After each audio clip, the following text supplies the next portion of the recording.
start by asking you what is the kind of news you watch and how do you think the media has evolved over the years? So I think this concept of rising republic is so apt.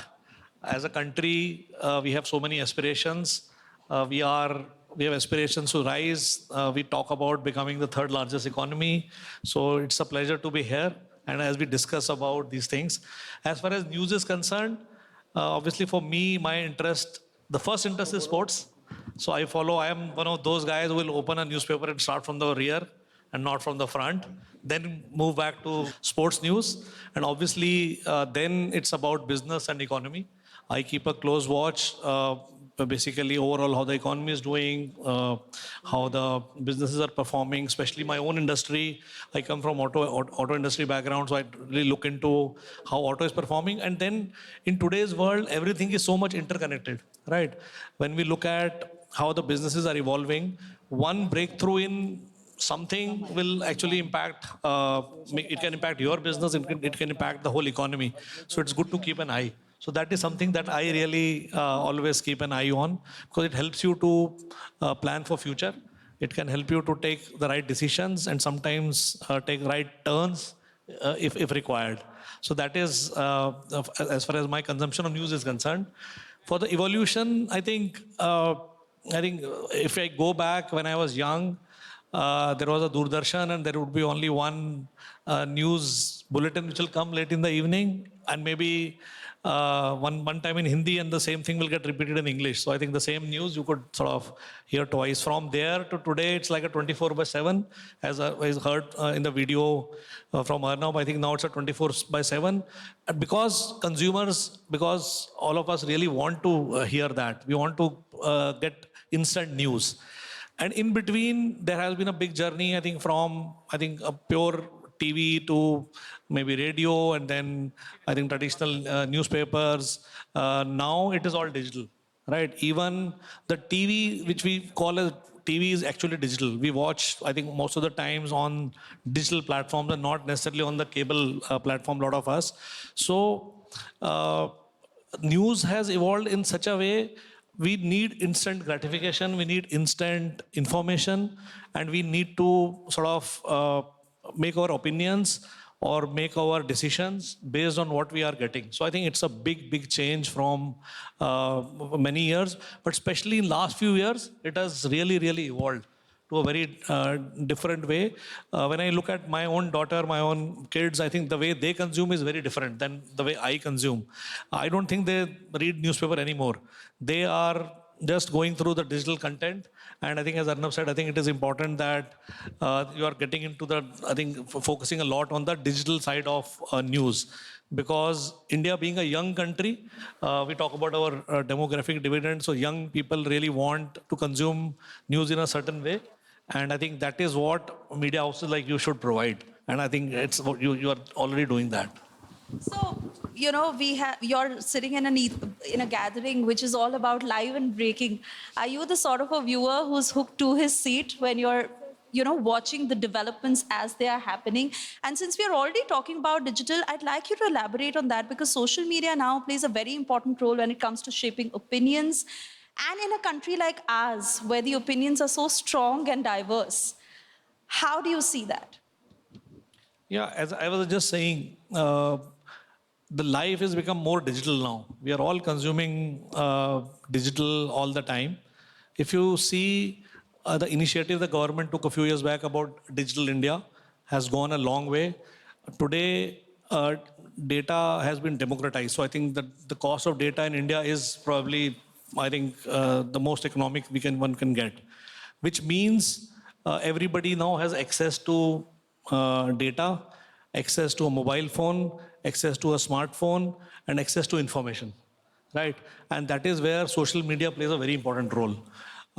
Everyone is getting information, but they're also getting diverse information, right? Everybody here has a voice, whether it is coming from some influencer, or whether it is coming from a news channel, or whether it is coming from a business. So you get sort of data coming into you from different sources.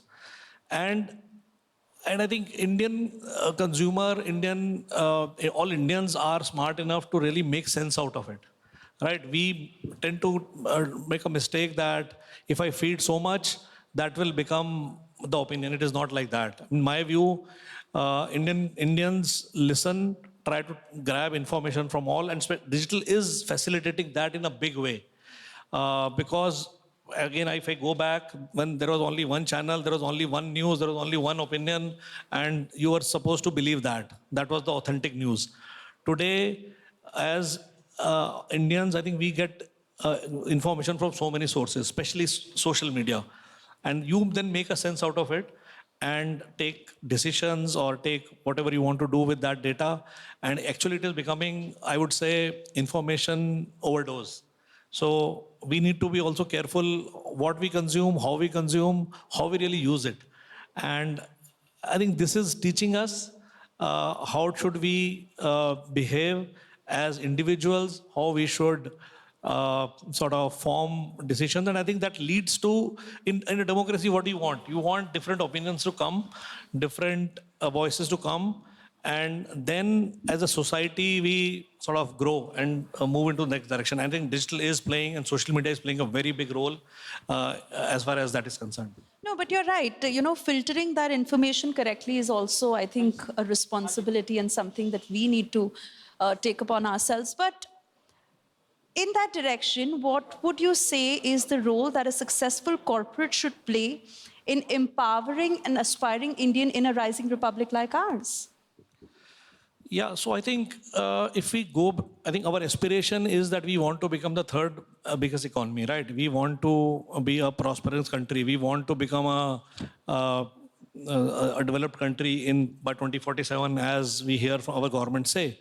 So all of us has a responsibility towards that. It is not only the government which can do. I think each one of us has a responsibility. And taking it forward, if you really see as corporates, right? What I believe is, so since I come from automobile, I'll talk more from that perspective, but in a simple way, safety or a safety mindset is something which I think all of us should take a lead on and develop on it. Because there is a huge cost of safety, especially I'm talking about road safety, road accidents, the number of lives that we lose every year, the number of injuries that happen here every year is something which is very, very concerning. And as corporate, we should take lead together, obviously, with media houses to ensure that we are able to go deeper and set this mindset of safety. What it really means, when we go, many of us go abroad, we see suddenly the way we behave there is very different than we behave here. So I think this needs to be sort of inculcated in the young mind. So that's, I would say, one very, very important aspect, that we need to look at safety in a very deep sense. If we sell car as automakers, it's not just about ensuring that people who are inside the car are safe. It is about ensuring that everybody around that car is safe, whether it's a pedestrian, whether it's anyone around you. And the technologies are evolving towards that. So one is making cars more safe, but the other thing is making our lives more safe. It is about making our roads more safe. It is about making our daily course more safe. So if somebody is working in a factory, wearing helmet is equally important as wearing a helmet while driving a two-wheeler. So I think these are small little things, but they will make a big difference. And I think we have an opportunity now, being a young country, we need to create that mindset. So I think as a corporate, we have a lot of responsibility to build that. Second thing, very, very equally important, is safety in a larger context of safety of the planet, right? Which is what we call as sustainability. I think we also need to build environment consciousness. So it's important that and everyone has to, as an individual, I can do something. As a company, we can do something. As a society, we can do something. Government can do something. So everyone needs to do that. So as a corporate, starting from something as simple as ensuring that we whatever we do, for example, if we build cars, those cars have to be designed in such a way that we can use recyclable material, something as simple as that. And also ensuring that within our office premises, we take small little things, whether it is about minimizing the use of paper, whether it is using glass bottles rather than recyclable or recyclable bottles. So those are the things which as corporates we can make a difference. And third, in India, I think what we also lack, which we should take responsibility, is about building equity. And when I say equity, it's not equality, it's about everyone having, I think, an equal chance, right?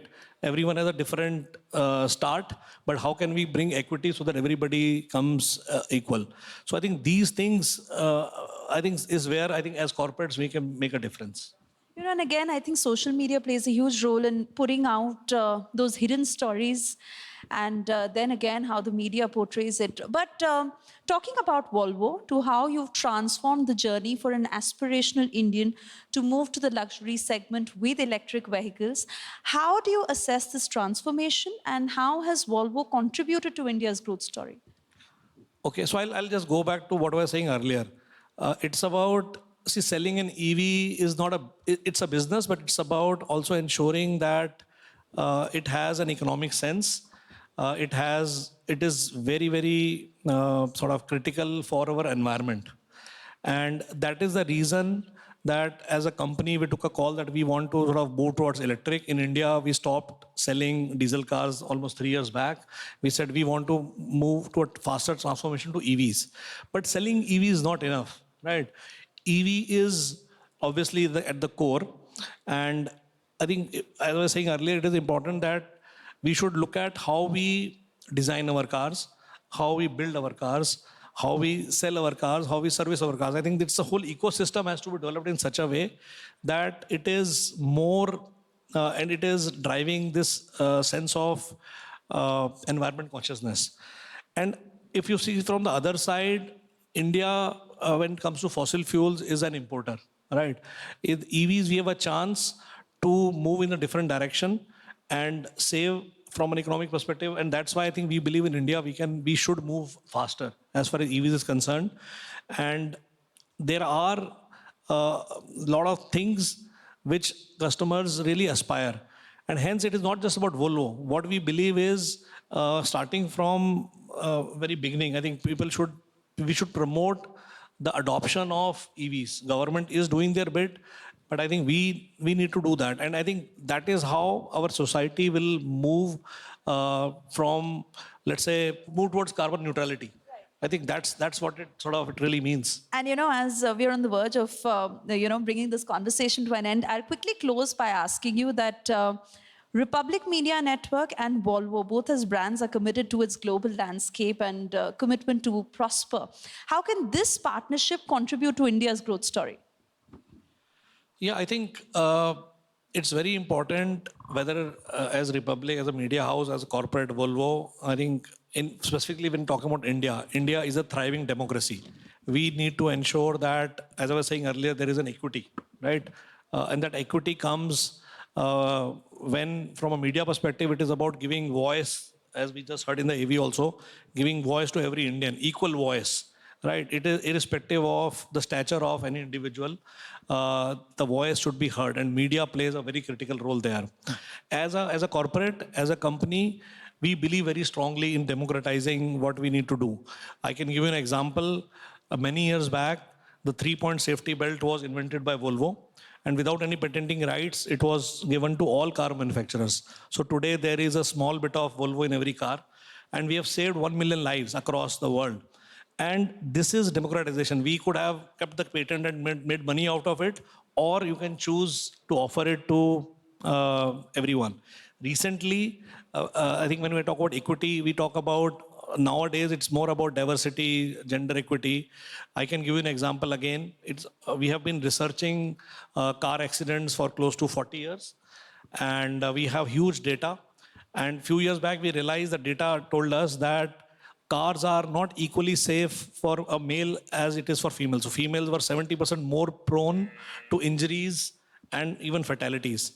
And hence we said we need to do something about it. So we created this whole data, which we call as equal vehicles for all, irrespective of your race or gender. This whole data was again available to the whole industry. You can download and you can really use it in a way to design better and equal cars. So I think on one side, media houses provide equal voice. We can provide equal safety technology and share that with everyone. All right. Thank you so much. Thank you so much for coming this evening. Thank you.